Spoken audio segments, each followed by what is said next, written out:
पुढे इतर काही राजकीय घडामोडी।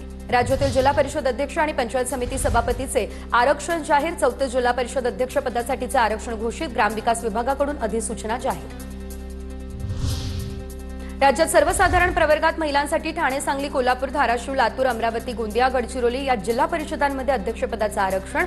अनुसूचित जमातीसाठी पालघर आणि नंदुरबार, अनुसूचित जातीसाठी परभणी आणि वर्धा झडपीमध्ये आरक्षण।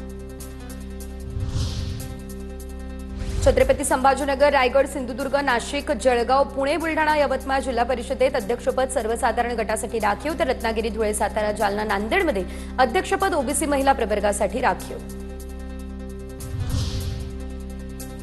अनुसूचित जमातीच्या महिला प्रवर्गासाठी अहिल्यानगर, बीड, अकोला, वाशिम, चंद्रपूरमध्ये अध्यक्षपद राखीव, तर ओबीसींसाठी सोलापूर, हिंगोली, नागपूर, भंडारा, झडपीमध्ये आरक्षण। मुख्यमंत्री देवेंद्र फडणवीस यांच्याकडून कर्नाटकच्या काँग्रेस सरकारचा निषेध। कर्नाटकचे मुख्यमंत्री यांच्याकडून शिवाजीनगर मेट्रो स्टेशनचे नाव बदलण्याचा निर्णय घेतल्यानं वाद। नेहरूंच्या काळापासून शिवरायांचा अपमान करण्याची काँग्रेसची परंपरा। फडणवीसांची काँग्रेसवरतीही टीका। सोलापूर जिल्ह्यातील कुर्डू गावात बंदची हाक। कुर्डूची बीडची तुलना करून खासदार धैर्यशील मोहिते पाटलांनी गावची बदनामी केली। ग्रामस्थांचा हा आरोप। मुरुम उपसा प्रकरणातील प्रशासनानं दाखल केलेले गुन्हे मागे घ्या, अशीही मागणी।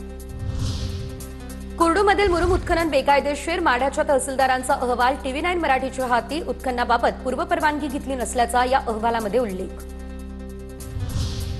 उत्खनन करण्यासाठी कोणतीही परवानगी घेतलेली नव्हती। या प्रकरणामध्ये काही लोकांचा सहभाग। संपूर्ण गावाला वेठीस धरू नये। कुर्डू मुरुम उपसा प्रकरणाच्या अहवालावरती पालकमंत्री जयकुमार गोरे यांची प्रतिक्रिया। शरद पवार 4 दिवस नाशिक दौऱ्यावर। सोमवारी नाशिकमध्ये शरद पवार यांच्या राष्ट्रवादीकडून शेतकरी जन आक्रोश मोर्चाचं आयोजन। रविवारी पक्षाच्या बैठकीसह कार्यक्रमाला राहणार उपस्थित। प्रदेश अध्यक्ष शशिकांत शिंदे, रोहित पवार आणि जयंत पाटीलही राहणार उपस्थित।